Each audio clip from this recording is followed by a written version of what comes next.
Well, this one is one I'm not particularly impressed with, but Derby County have been linked with the signing of Marvin Johnson from Sheffield Wednesday. They aren't the only club interested in the signing of Johnson, as Oxford United have also joined the battle. It's going to be really interesting to see this one. It's one I'm not too impressed with. It's one I don't think is the right move for the club. I think we need something different, something younger. But let's get into looking into Marvin Johnson's career and how he could fit into this Derby County side. But before we do that, make sure you hit that subscribe button and turn on that notification bell to stay tuned for all of my latest Derby County and EFL Championship and League One content heading your way. Over the course of the last couple of days, the League One preview will have been released this morning, with the Championship preview yesterday, with the Middlesbrough preview too. If you want to go and check out any of my transfer target videos, Jebberson's video was out a couple of days ago, as well as Macaulay Woodrow's. So make sure you go and check them out. But shall we now get into it? So the latest scoop and transfer news has come from Darren Whitcoop over on Twitter. Derby County and Oxford are interested in signing Sheffield Wednesday's Marvin Johnson. Johnson operates all down the left-hand side and can play fullback and or further forward. So this one now, if Johnson was 5 years younger, I'd be all over this deal. I'd think really good opportunity to bring in a new left-sided player, can play all the way up and down, pretty similar to Craig Forsyth. And I thought it might be a good deal.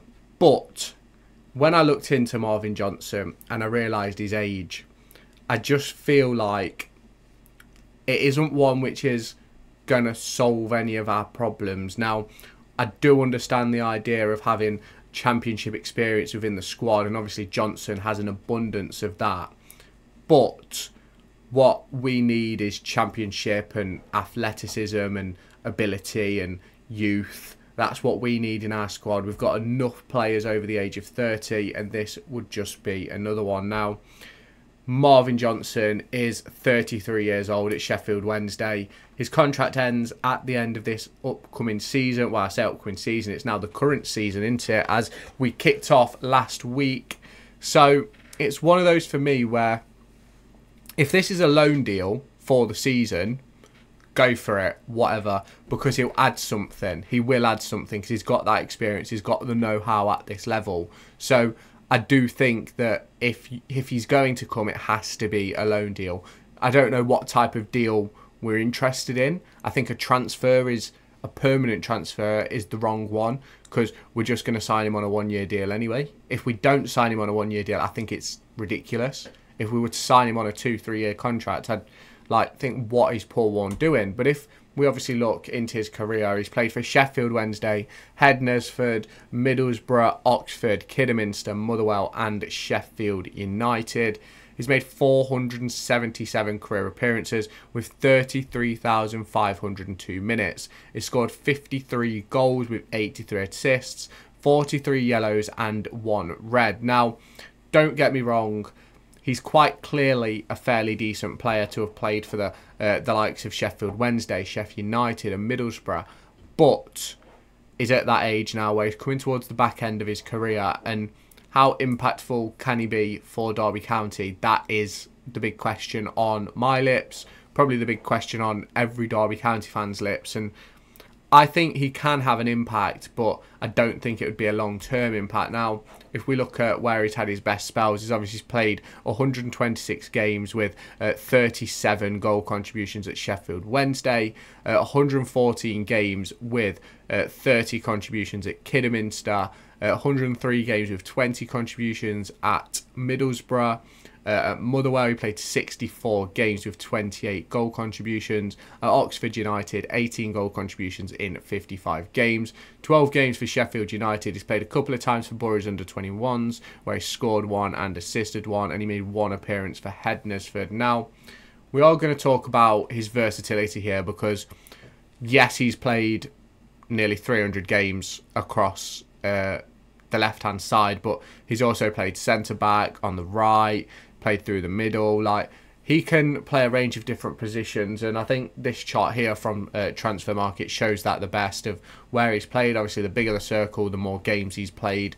And it's one of those for me where the versatility offers something for us, but realistically, if Sheffield Wednesday, who were in a relegation scrap last year, I don't think they're going to be this year, but Sheffield Wednesday, who were in a relegation scrap last year, are looking to move him on, I think that it sort of breeds the conversation of, is he good enough? Now, I'm not a big fan of this signing, and it's not because I don't think he's good enough to play for us. It's not because I don't think he's good enough to have an impact. It's because we've been told for the past 2 years by Paul Warne nearly that we need more athleticism, we need more youth and energy in the team, and we need to lower the average age, we need to bring in younger players. And realistically, this summer we've brought in two 30-year-olds, because Osborne has to count as 30 now.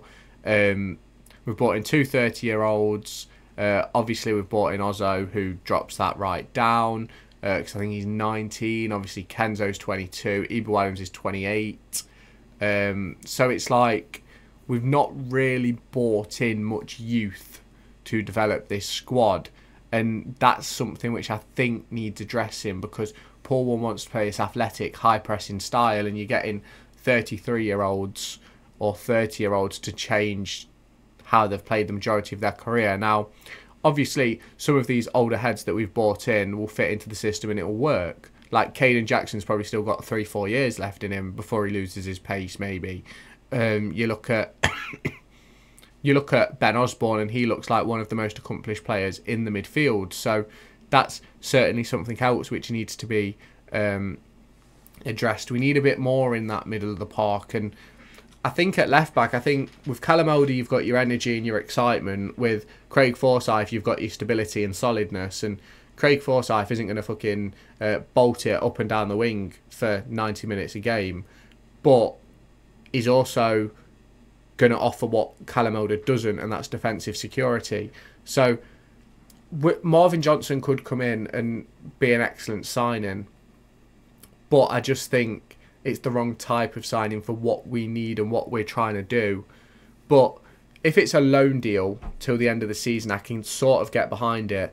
But if it's a permanent transfer, we pay a fee or give him more longer than a year, I just don't think it makes much sense. Now, where does he fit in the depth chart? Now, obviously, you probably all...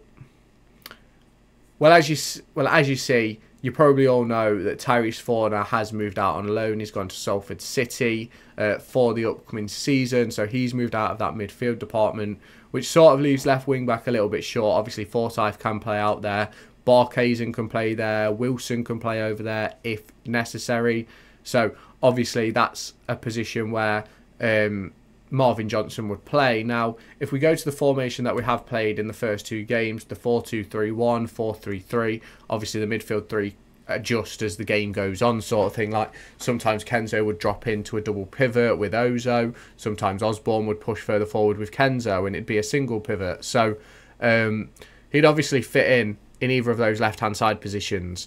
But it's one of those for me where I just don't think it's what we need.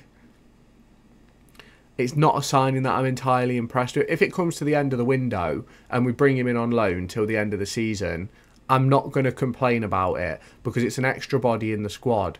But my problem then is, if we've not brought in other players in other positions, I think it's a waste. I don't think it's a signing that's necessarily needed out of necessity. I think it's a signing that could be helpful, maybe beneficial, but there's obviously no guarantees. Now, there's no guarantees with any transfer, let me just make that clear, but it's one of those where if Marvin Johnson comes in, is he really going to play left wing? Probably not. Is he really going to play left back ahead of Elder or Forsyth?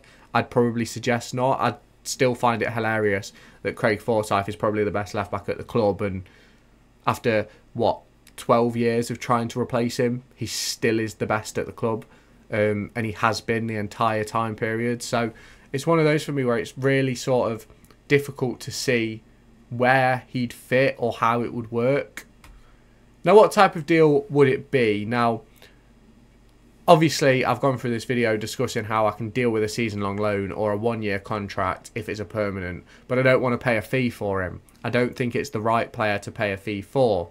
Now, why could this deal happen? Now, he doesn't get many minutes at Sheffield Wednesday, if I remember rightly, and I'm pretty sure there was a point last year where we wanted him at the end of the window and he wasn't even registered for their squad, and he couldn't play until something like January. Now, I could be wrong on that. It might be a little bit different than that, but he hadn't been registered. Now, I think this deal is purely about adding Championship experience.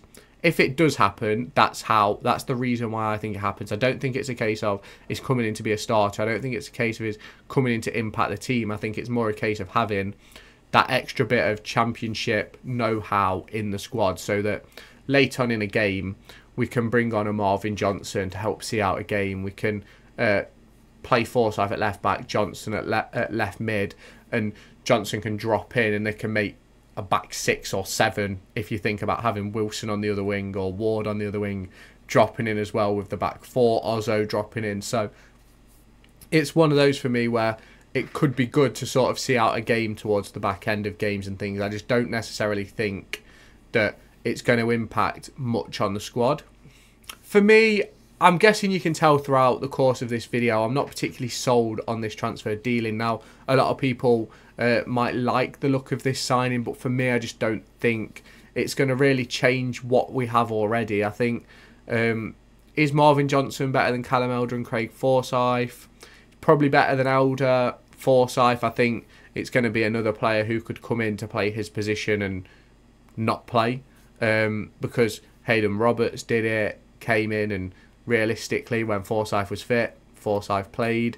Then you go to, obviously before that, you've got the likes of Scott Malone, Ashley Cole, Max Lowe, Lee Buchanan. You've got an abundance of players that came in to play that position and ended up not taking it off Fozzie. So, long story short, I'm not a fan of this deal. I think there's probably better options out there, and I think wages-wise, probably cheaper options. So, obviously, let me know your thoughts down in the comments. Make sure you hit that subscribe button, turn on that notification bell, and I'll catch you in my next video tomorrow, which will be the Middlesbrough Matchday Vlog.